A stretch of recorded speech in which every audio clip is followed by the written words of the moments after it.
Thank you, Mr. Chairman, and thank each of you. I will be praying that you have God's favor and wisdom in doing your important work. It's hard to listen to, and your written testimonies were something I wish everybody would be aware of, but I wouldn't recommend reading for everyone, you know. Look, Ms. Hakes, in your written testimony, you mentioned further resources are needed to recognize the signs of a sex offender conspiring to act, and I wonder if you'd elaborate here on what those resources would, where would they would go, or how we would enhance training, I guess, of law enforcement to recognize that? Thank you, Mr. Johnson. Yes, and what I was referring to was the kind of training that lots of law enforcement gives. I'm sure Detective Beaver has done this himself. I train schools, charity organizations, law enforcement all around the world on something called grooming. And that is where you can recognize, there are recognizable methods of grooming children to ensure the conspiracy of silence and the cooperation of their own abuse.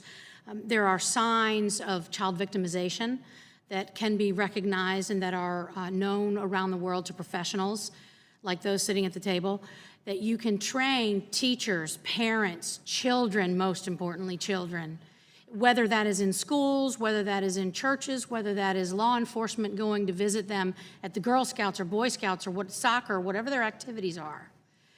Those people should all be receiving that kind of sophisticated training that allows them to observe the signs that an offender is grooming a child. Now, for children who are being abused at home, which, as Ms. Pittman noted earlier, the vast majority of children who are sexually abused by someone in their circle of trust, and oftentimes someone at home.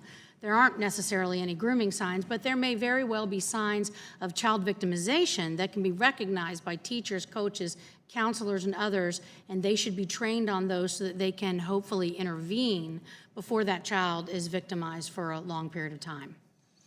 Thank you for that. Detective Beaver, one complaint I hear from sheriffs back in Louisiana is the issue with processing and then instructing sex offenders on what their registration requirements are.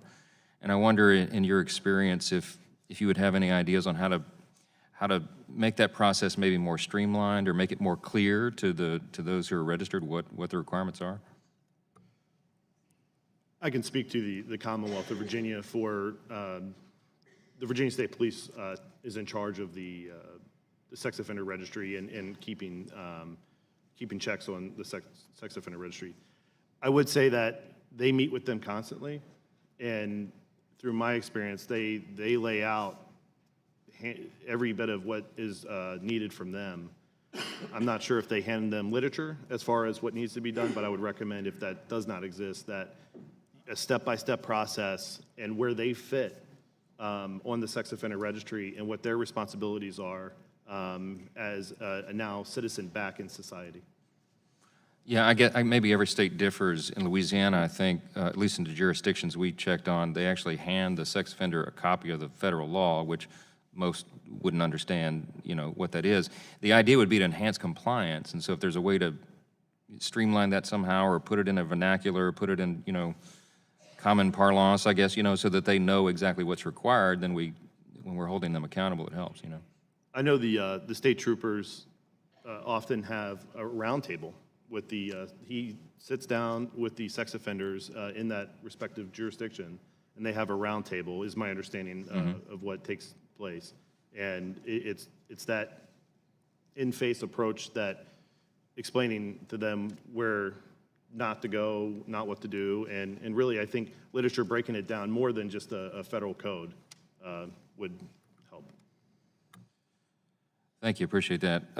Mr. Sheehan, I've got just maybe 50 seconds or so. Does your organization currently communicate any information or update the state and local agencies that oversee absconded offenders of your specific efforts in apprehending non-compliant sex offenders?